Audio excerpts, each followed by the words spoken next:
we were reading the HS accept reject decision. So these reasons is the evaluation of capital expenditure proposal to determine whether they meet the minimum acceptance criteria. Now we want to know in this that by applying this criteria, all the independent projects are accepted.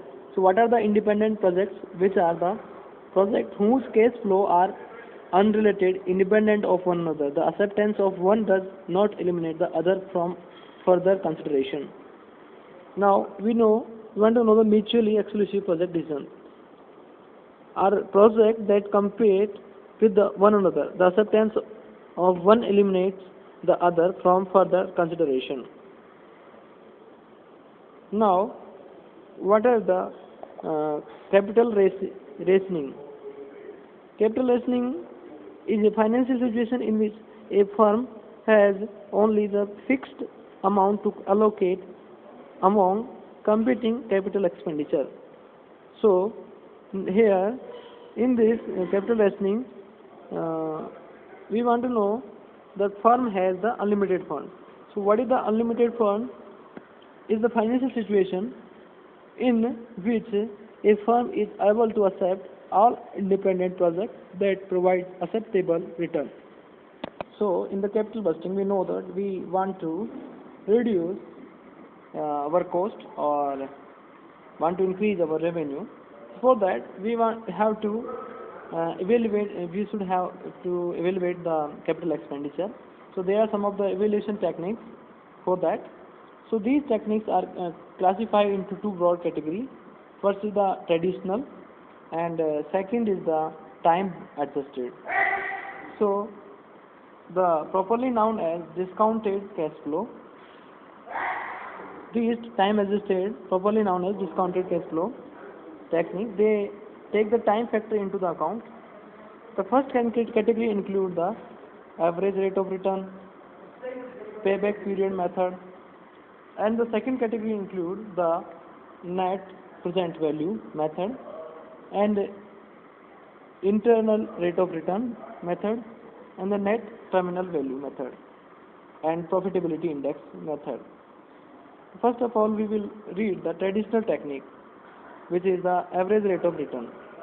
So average rate of return can be calculated by the average annual profit after taxes upon the average investment over the life of the project into 100. Is the average investment equal to the net working capital plus salvage value plus 1 by 2 initial cost of machine minus salvage value.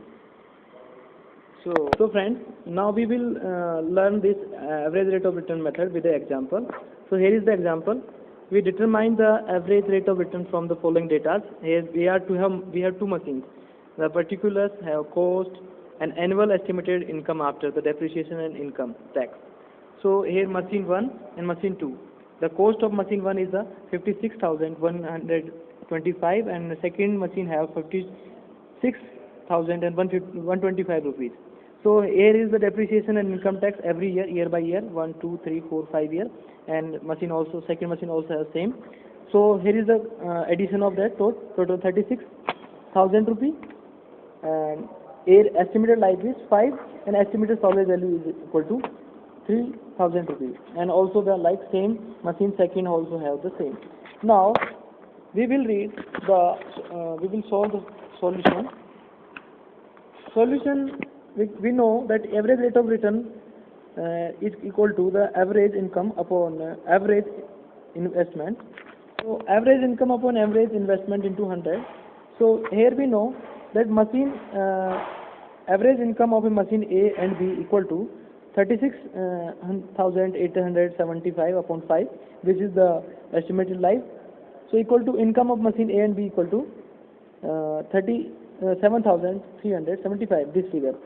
So that income can be calculated. We know that both machine A and B have the same income, average income, that is here and here. So the average income will be the same.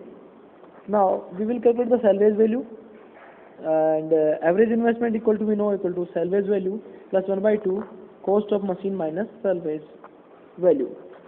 So So salvage value is 3,000 rupees into 1 by 2. Cost of machine was 56,125 minus salvage value 3,000.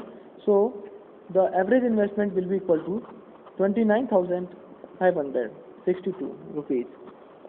So AR for the machine A and B will be equal to that is the average income.